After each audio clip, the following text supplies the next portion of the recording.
Crowdfunding involves an open call, essentially through the internet, for the provision of financial resources, either in the form of donations or in exchange for some form of rewards and or voting rights in order to support the initiative for specific purposes.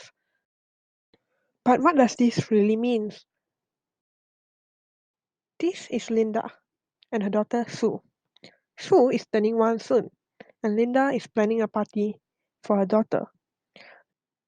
One of the ways is to hold the party at a rented place, like for example a beach, and to ask for her friends for help in bringing the food. Think of it as a potluck. Now, a crowdfunding works the same way, except for the food, money is substituted here, and the beach, meanwhile, is a crowdfunding platform. But of course, there are many different kinds of crowdfunding. For example, the donation-based, reward-based, P2P, and also equity-based. Can crowdfunding help home buyers? Yes, we may want to look at P2P lending as well as equity-based crowdfunding. Meet Fund My Home. It is Malaysia's first P2P lending platform for home buyers. It also serves as an intermediary connecting the property developers, home buyers, and investors. It aims to make housing more accessible here in Malaysia. The parties involved are the contractor, the contributors, and of course the home buyer.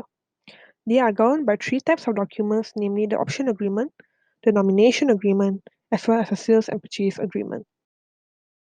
Now, who pays for the price of the house? The buyer will pay 20%, meanwhile the investors will pay the remaining 80%. However, the home buyer here will be recognized as the registered owner.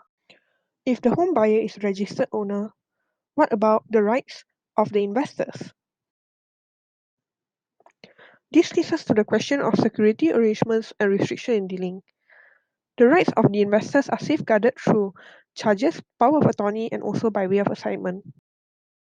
Now, what happens after 5 years when the cycle has come to an end? The home buyer will have 3 options: whether to pay nomination consideration in full, or in other words, to buy back the shares to fully own the house, or he can continue to roll over another cycle, or he can request for the sale of property. If the buyer opts to sell the property, he will have to make a request to sell to the investors, and when the proceeds of sale are obtained, it will be divided among the two at a ratio of 8:2. That's all for the video. Thanks for watching.